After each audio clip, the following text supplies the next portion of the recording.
I mean, the reality is Florida and Kentucky are just two pretty evenly matched teams. 10-7 Florida up on Kentucky at halftime. The primetime games are pretty much underway now. Some getting ready to start at 7:30, some at 8. Clemson and Boston College, Penn State and Indiana, Florida and Kentucky, like I mentioned, at halftime. Auburn and LSU coming up tonight at 9. I don't know, Florida doesn't look that good today. Just no surprise to me, but they don't.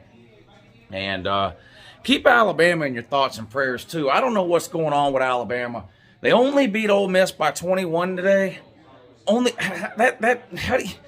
won by 3 touchdowns, and you gave up 21 points. I don't know. You gave up more points today than Georgia's given up all year. You gave up more points to Mercer than Georgia's given up all year. I don't know. I said it all week. Arkansas and Ole Miss were 2 similarly ranked teams. Georgia and Alabama were 2 similarly ranked teams. Georgia and Alabama, of course, 1 and 2. Arkansas was 8. Ole Miss was 12th.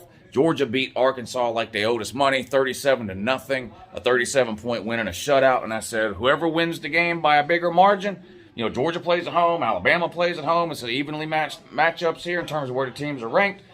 Whoever wins by more, that's going to be UncleLou's number 1 ranked team in my poll next week. And guess what? The poverty defense known as Alabama gave up 21 points to Lane Kiffin. And not only that, you gave up 20 points to Lane Kiffin, and Lane Kiffin left another at least 14 points on the field with his dumbass decision-making, going for it on every single 4th down known to man, going for it on 4th downs at midfield. I mean, the guy's just a complete clown, Lane Kiffin.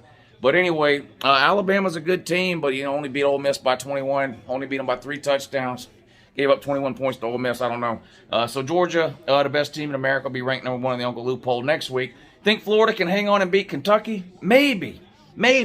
Like I said, these are 2 pretty evenly matched teams. It's funny. Emily Jones is back to being the old Emily Jones today. Doesn't look great. Why? Well, because they got Simone Biles, otherwise known as Anthony Richardson, hovering around over his shoulder again this week. When Anthony Richardson was out the last 2 weeks, Emory Jones played the best he's ever played, period. Now, you insert Anthony Richardson back in the mix, and Emily Jones is reverting to the old Emily Jones. It just makes little to no sense. But it doesn't surprise me. Dan Mullen doesn't really know what he's doing. Oklahoma State and Baylor on here. Oregon and Stanford going to overtime? That's alarming. How's that possible? I thought Oregon was supposed to be the 3rd best team in America. They're going to overtime with Oregon. Pitiful. Pac-12. Dumpster juice? Yeah, I don't know. Anyway, hanging out over here. Pigskin Pete is here. Raj, Jesse J. A bunch of people over hanging out this weekend, so we've been watching these games all day.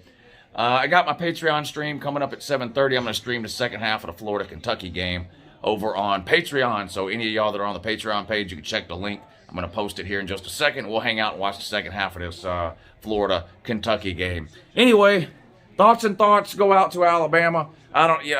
Is there a way Alabama could get better by the SEC championship game to compete with Georgia? No.